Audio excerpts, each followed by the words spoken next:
உலகம் முழுக்க இருக்கிற இந்துக்கள் இந்த சிறு குறு தொழிலில் ஈடுபடுபவர்களுக்கு வட்டி இல்லாத கடன் கொடுக்கின்ற ஒரு அமைப்பு.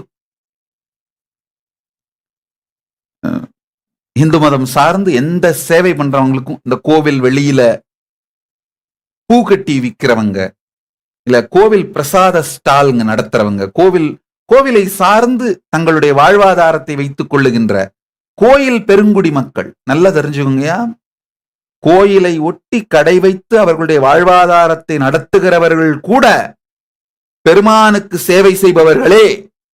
காரணம் என்னன்னா, அவங்கெல்லாம் அங்க இருக்கிறதுனாலதான் கோவில் உயிரோடு இருக்கின்றது.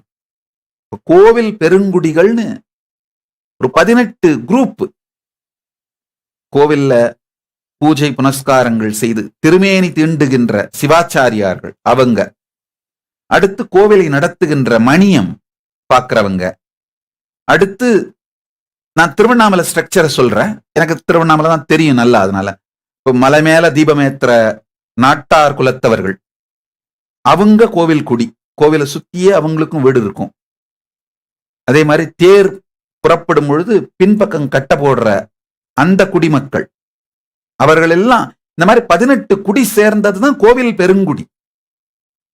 நிச்சயமா கோவிலை சுற்றி கடை நடத்துபவர்கள் அவர்களுடைய வாழ்வாதாரத்திற்காக அவர்கள் செய்தாலும் அவர்கள் எல்லோரும் கூட கோவில் பெருங்குடி மக்களே. அதனால இந்த மாதிரி இந்த கோவில் பெருங்குடி மக்கள் எல்லாருக்கும் வட்டி இல்லாத கடன் வழங்குகின்ற ஒரு திட்டம் அமைப்பு பண்ணிட்டு இருக்கிறோம். அது ஒரு இன்டர்நேஷனலா இன்வால்வ்டு லீகல் ஸ்ட்ரக்சர், மைக்ரோ ஃபைனான்சிங்னு. அதை இன்னும் எங்களுக்கு 1 மாதம் தேவைப்படும். அதை லீகல் ஸ்ட்ரக்சரை பண்ணி முடிச்சுட்டு அனௌன்ஸ் பண்றேன்.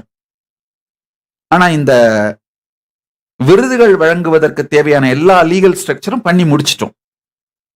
சட்டப்படியாக இதை செய்து முடித்து விட்டோம். அதனால அது வழங்குறதுக்கு துவங்கலாம்.